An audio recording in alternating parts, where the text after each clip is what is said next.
বাংলাদেশের ইতিহাস আর ঐতিহ্যের এক অনন্য ঠিকানা ময়নামতি জাদুঘর।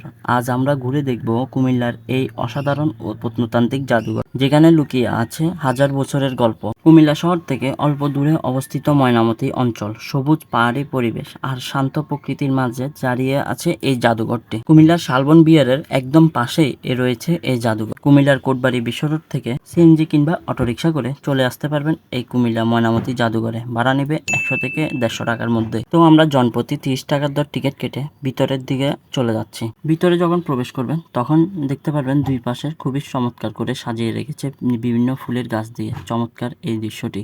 আমাদের হাতে খুবই কম সময় ছিল, কারণ বিকাল 5টা পর্যন্ত এই জাদুঘরটি খোলা থাকে, তাই আমরা দেরি না করে খুব তাড়াতাড়ি ভিতরের দিকে চলে যাচ্ছি। এই জাদুঘরে প্রবেশ করার মূল গেটের দুই পাশে রয়েছে দুইটি নকশা। কুমিল্লার ঐতিহাসিক জায়গাগুলো সকল নকশা থেকে শুরু করে এই জাদুঘরের নকশাটিও রয়েছে এখানে। এই জাদুঘরে ভিডিও করা ছিল সম্পূর্ণ নিষিদ্ধ।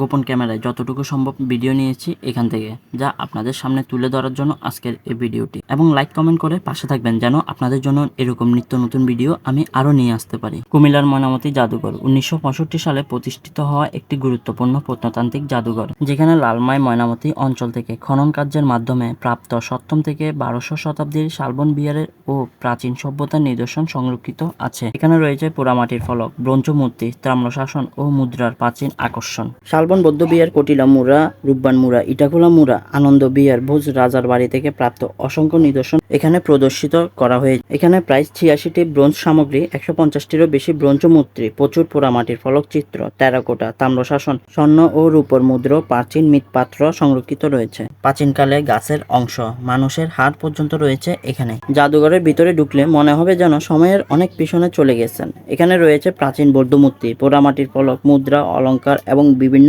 ঐতিহাসিক নিদর্শন। প্রতিটি জিনিস এখানে একটি গল্প বলে। কিভাবে মানুষ হাজার বছর আগে জীবনযাপন করত, তাদের সংস্কৃতি কেমন ছিল, সবকিছু যেন চোখের সামনে ভেসে ওঠে। এই ময়নামতি অঞ্চল থেকে একসময় প্রাচীন সমতট রাজ্য ও গুরুত্বপূর্ণ অংশ ছিল।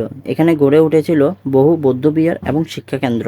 প্রাচীনকালে এখানে বৌদ্ধবিহার থাকলেও সনাতনীদের অনেক পুরনো ব্রোঞ্জ মূর্তি পাওয়া গেছে এই জায়গায়, যা এখনো এই ময়নামতি জাদুঘরে দেখা যায়। রয়েছে বিষ্ণু মূর্তি, রয়েছে মা দুর্গার মূর্তি, দশবিদ্যা, দশহারীর মূর্তি এবং গণেশ দেবতা। আরো রয়েছে অসংখ্য শিবলিঙ্গ, যেগুলো ময়নামতি জাদুঘরের বাম পাশের দিকে সারি সারি করে সাজিয়ে রেখেছে। ময়নামতি জাদুঘর শুধু একটি ভ্রমণ স্থান নয়, এটি আমাদের ইতিহাসের এক জীবন্ত অধ্যায়। যারা ইতিহাস ভালোবাসেন বা নতুন কিছু জানতে চান, তাদের জন্য এটি অবশ্যই দেখার মতো একটি জায়গা হতে পারে। এই জাদুঘরটি সকাল 9টা থেকে বিকাল 5টা পর্যন্ত খোলা থাকে। তাছাড়া সপ্তাহে রবিবার বন্ধ থাকে এবং সোমবারে অর্ধ দিবস খোলা পাবেন।